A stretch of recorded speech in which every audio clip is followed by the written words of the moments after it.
Welcome to the Brain People Podcast, a show where four mental health experts team up to bring you practical tools for overcoming mental health challenges. The Brain People don't replace your doctor or therapist, but we will give you some extra tools to help you on your journey.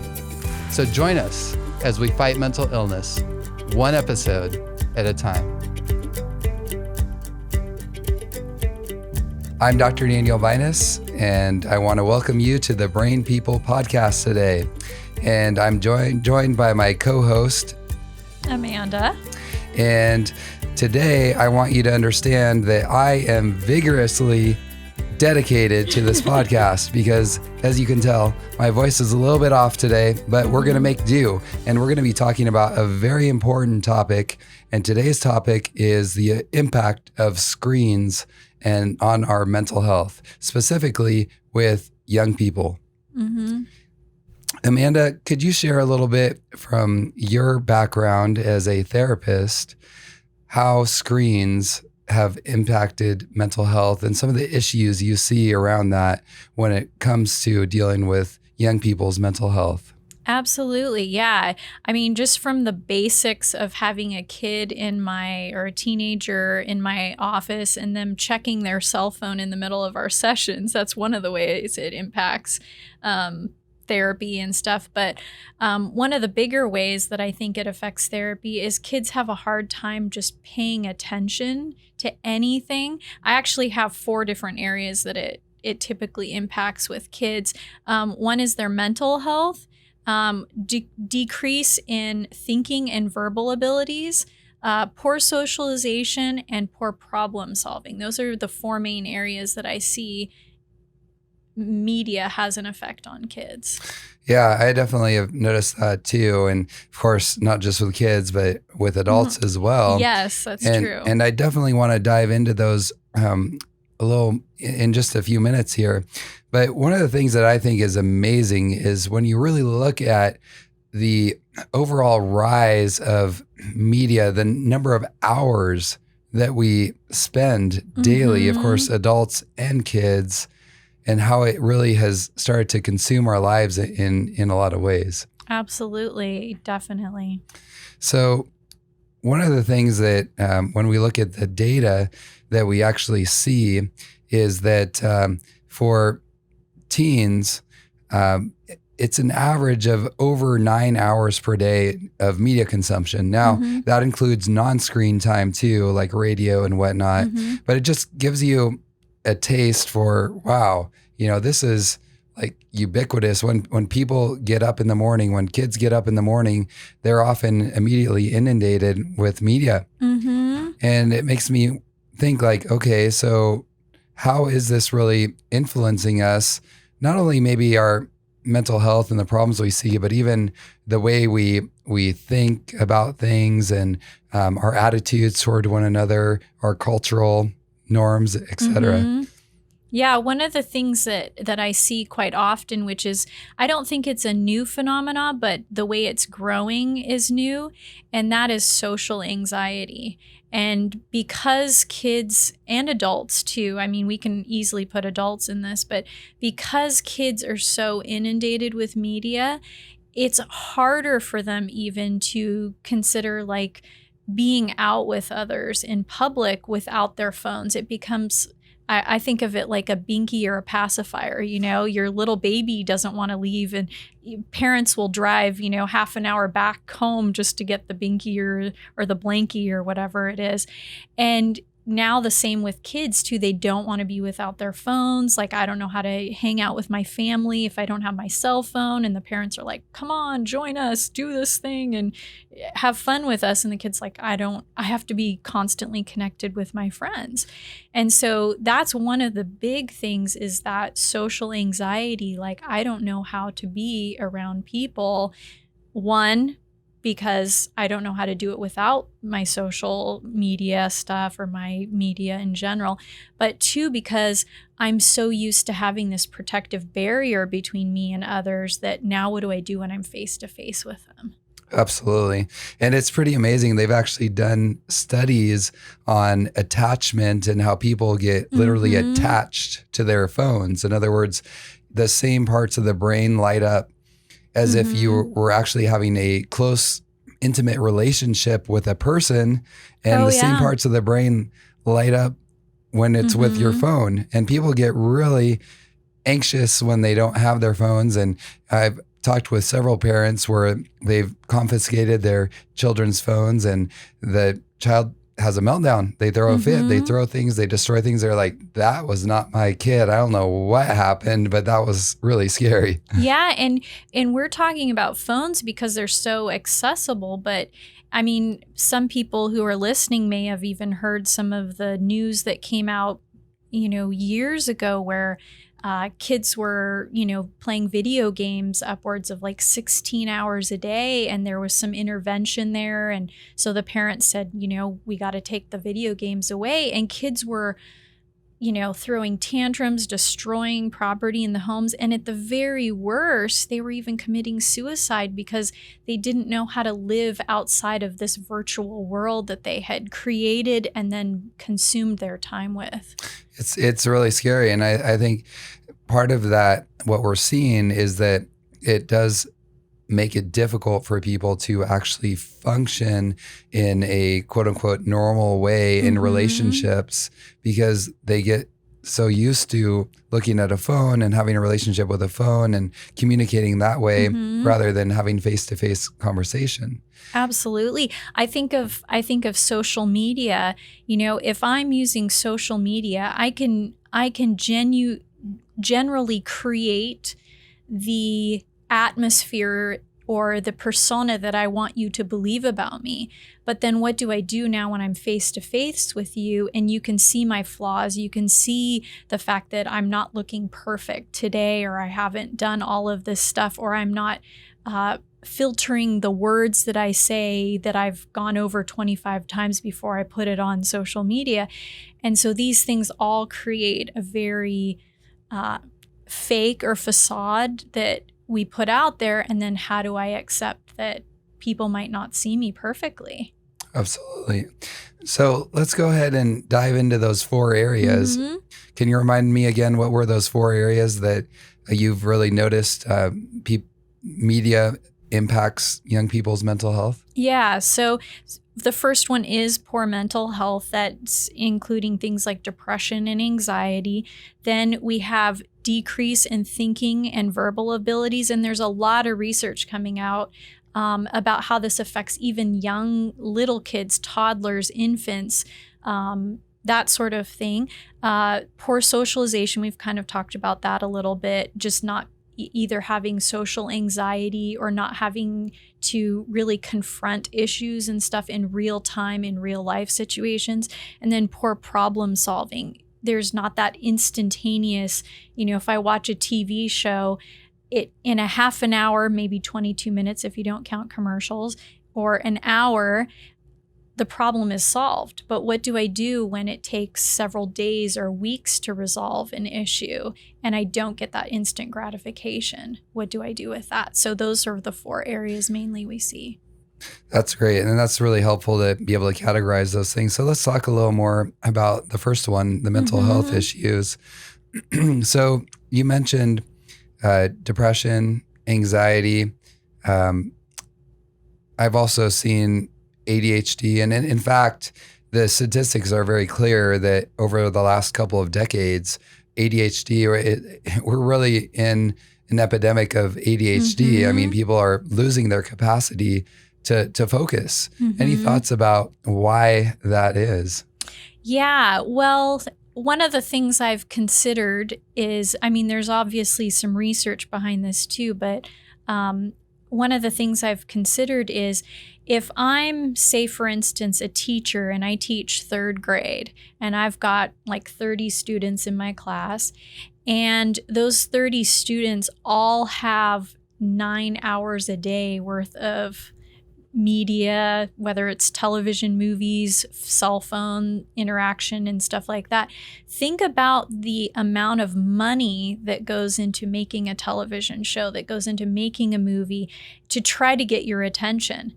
And now as that 3rd grade teacher, with my very small budget, I have to create an environment that's going to keep the attention of all 30 of those third graders. You can't compete with that, right? I can't compete with Hollywood. There's a lot more money going into those types of things, from the cameras to the exciting people and scripts and everything.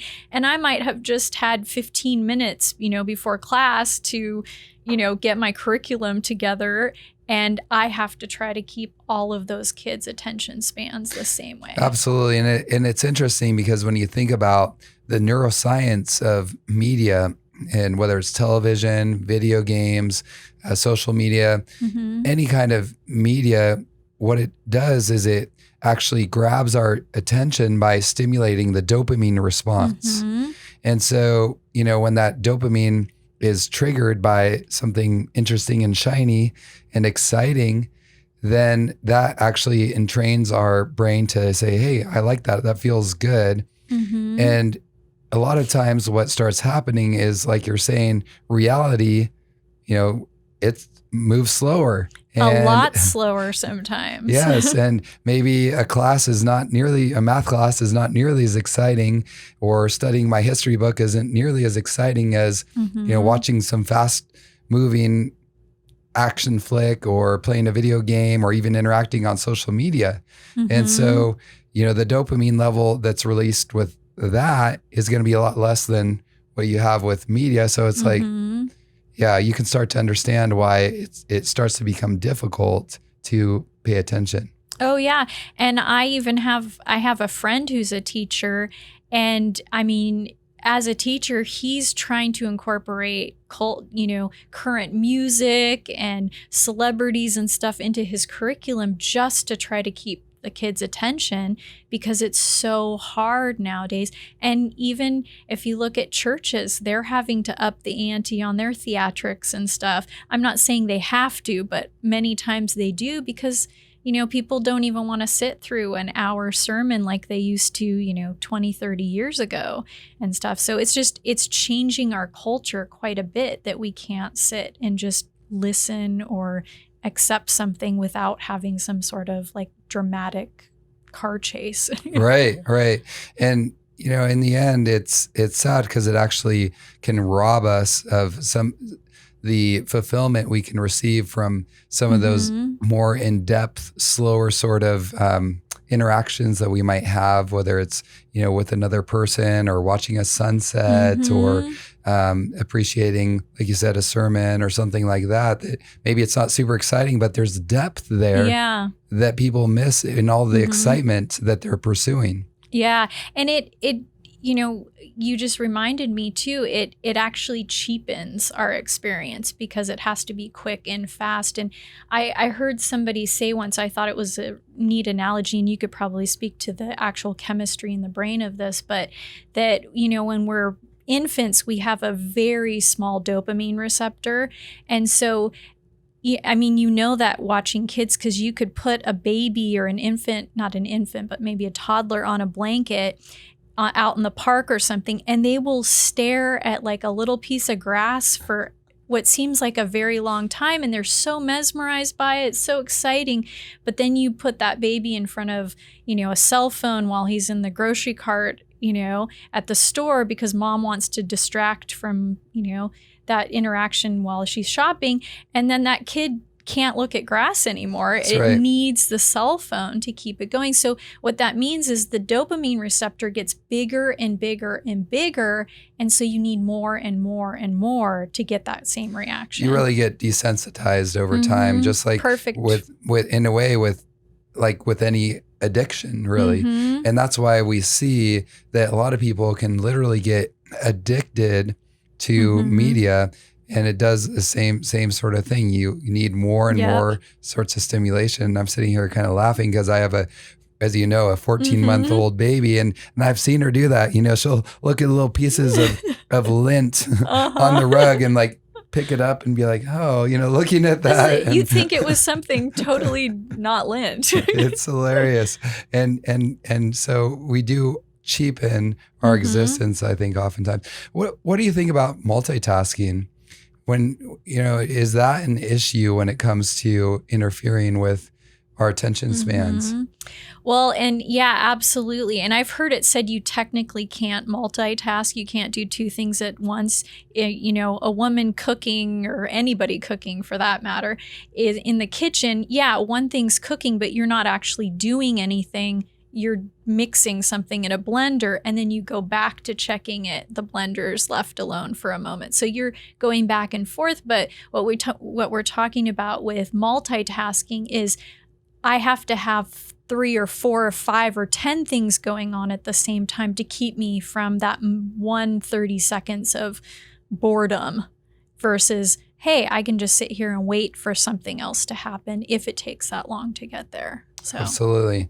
And some of the studies I've looked at with multitasking are really interesting too, in that it seems like the more people switch from one task to the next rapidly, which is really what multitasking is, it actually ruins your ability to have linear concentration. And what's interesting is they've actually done studies where they ask people to rate how good they are at multitasking. And the ones that thought they were the best at multitasking actually were the worst. They were the worst at switching rapidly from one task to the next.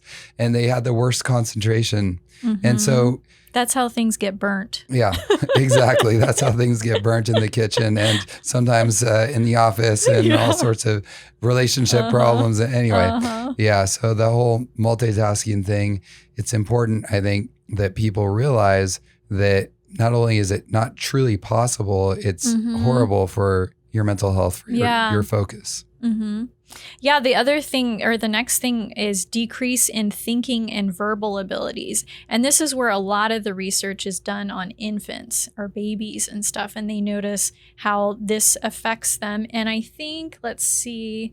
Oh, yeah, I found some research. This is like new research.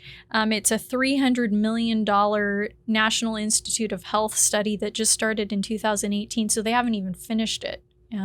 But it says early data from the study began, and it indicates that children who spent more than 2 hours a day on screen time activities scored lower in language and thinking tests, and some children with more than 7 hours a day, which we know that you just said 9 earlier, more than 7 hours a day of screen time experienced thinning of the brain's cortex, the area of the brain related to critical thinking and reasoning. Wow. That's scary. It is very scary. And, you know, it goes along with data that also shows in older adults that it actually, the more time you spend on media, specifically in the study that I looked at, television increases your risk of dementia and cognitive decline. And so, you know, it's sad to me because a lot of people don't even really have a fighting chance. At the beginning of their lives, they're inundated with media. The brain doesn't develop properly. And then oftentimes it continues to be a big part of their lives. And then it also, on the other side, their brain starts disintegrating more rapidly too, and setting the stage for faster cognitive decline. And so, yeah, it is very clear to me from the research that it does impact cognitive health, like, you know, learning, memory, all of these things. Yeah, and we're such a society that wants to find that next exciting pill or drug or whatever that will help us live longer and healthier and everything. But I think what we're really focusing on here in this podcast and just the work that we do is looking for the preventative stuff. Like, it's one thing to spend money later on to try to get back what you lost, but what about if we start without the losses and stuff with the preventative work? So that's what we're talking about today. Yeah. And we're going to, here before we finish today, we're going to get into some of those solutions, because we don't want to just send the message, oh, media is horrible and there's nothing we can do to really deal with that.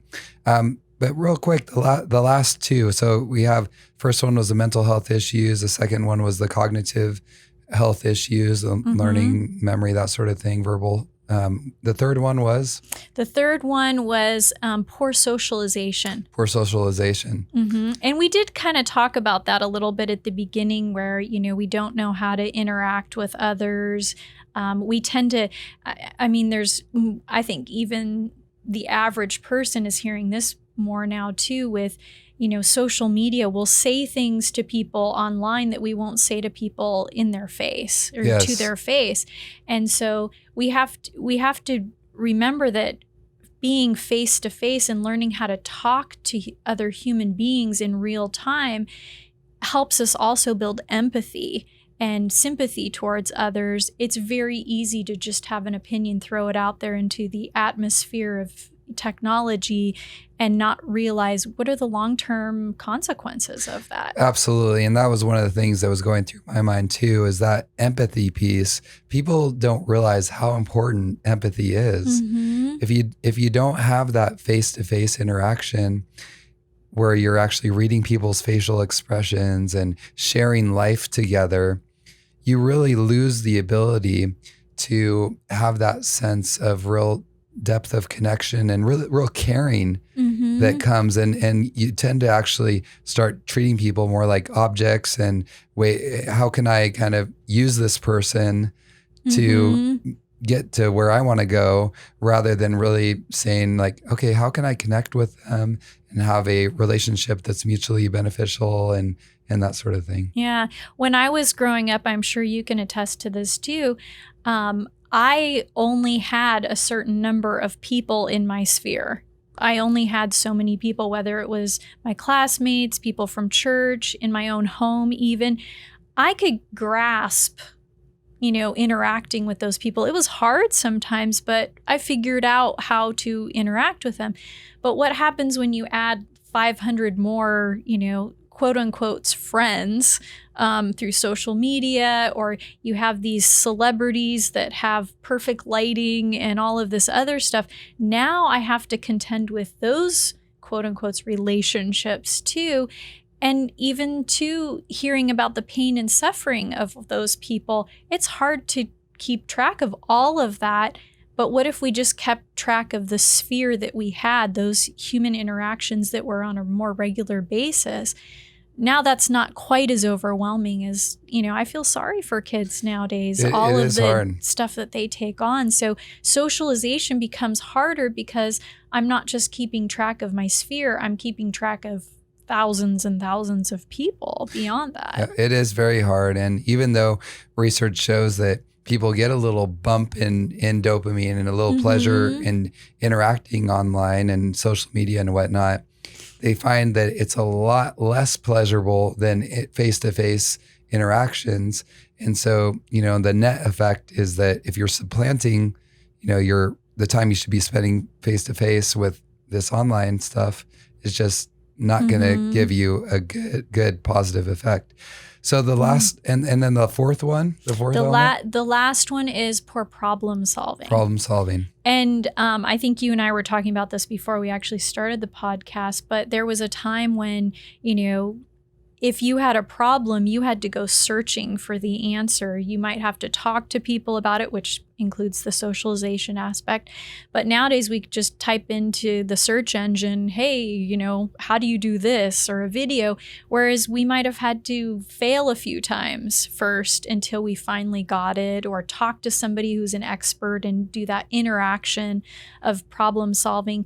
And now that we have so much media, it can take so much more of our time. So we never even go to look for answers to problems or try to figure those things out. It's a great point. So we're not really challenging ourselves the way our brain is getting lazy, essentially. Yeah, we're becoming 2D individuals instead of 3D individuals. So one thing that I think about with media overall, when you think about the way the neurophysiology, is that it really affects the frontal lobe of the brain, which is the logical reasoning, helps to control the emotions, helps with critical thinking. Absolutely. And it decreases activity there. At the same time, it increases activity in the emotional part of the brain. And I think that creates an imbalance then. And we know that imbalance, the overactivity in the limbic system, the emotional part of your brain, and underactivity in the frontal part of your brain, sets the stage for all of these mental health problems that we've been talking about, whether it's social issues, cognitive issues, ADHD, anxiety, depression, problem solving issues. And so it's so important, I think, that we find a balance and a way to reset our brain. Yeah. So any thoughts before we wrap things up? How can we really reset our brains? How can we get things back on track? And I think we could spend another podcast easily on talking about this, but in a nutshell, how can we get our children and even ourselves back on track? Yeah. Real quick, before I do that, I wanted to say one last thing that just popped into my mind. And that is, I think I spend a lot of time with teenagers, and one of the things I've started doing more often is when I hear that word suicidal, like I'm feeling suicidal, I've started to ask them what that means. And 99% of the time, it's the awareness that I don't have the skills to deal with the problems in my life right now. It's not necessarily that I want to die. It's that I don't know what to do right now because I'm at a loss I don't have tools to deal with this. And so if we help kids, and that's going into now, what can we do? Practice being without your phone for a while. One of the things my dad does is he leaves the phone in the console in the car. He goes places and I'm like, hey, Dad, where were you? I was trying to call you. Oh, yeah, I went and had dinner with your mom and I just left my phone in the car. Really simple thing. I don't have to have my phone all the time on me. Go into the store without your phone. When you're sitting with a friend eating out, don't take your phone in with you. It's just going to be a distraction from building those social skills and stuff. When you have a problem come up, don't Google it or something. Try to figure it out first and let that be your last resort. Talk to somebody. Go, oh, this is an opportunity to call an expert and see what they would say to do. And then you might meet a new person that becomes a part of your life from there on out. The other thing too is spend time in nature. Get used to slow, quiet times. A lot of us live in the city. We can't avoid those sounds and the fastness of life sometimes, but going to a park where there's trees around you, hear the sounds of birds and the wind, and sit down like a little child and try to, zero in on that little dopamine receptor that you once had and try to get back to that place and stuff. But just watch things, observe, be a part of life, and then be more active too after that. Maybe you want to start with just listening and paying attention. But what I would say to parents too is remember that some of us remember what it's like without media. I remember a time where this wasn't a problem. But kids nowadays, they have nothing to compare this to. So it feels like you're pulling the rug out from underneath them. So understand that, be considerate of that, but also let your kids know, I want to just spend time with you, and I'm okay if you struggle with this. We'll figure it out together, and then do projects together. Let them be a part of the solution, the problem solving and the solution. So. Thank you, Amanda. I really appreciate you sharing this time with me and sharing all your information. And, it's such an important topic that we're covering. And I hope that our listeners really take it seriously and realize too that we're not trying to demonize media. There's definitely... We're doing a podcast right now. That's right. A lot of good uses for media, but we really want to ourselves and then teaching our children and others around us how to use it in a way that is actually productive and not harmful. Yeah, we're using it. It's not using us. That's right. So thank you again. And we're going to have a part 2 where we can really dive into even more on how we can help people to reset their brain so that they can get their mental health back on track.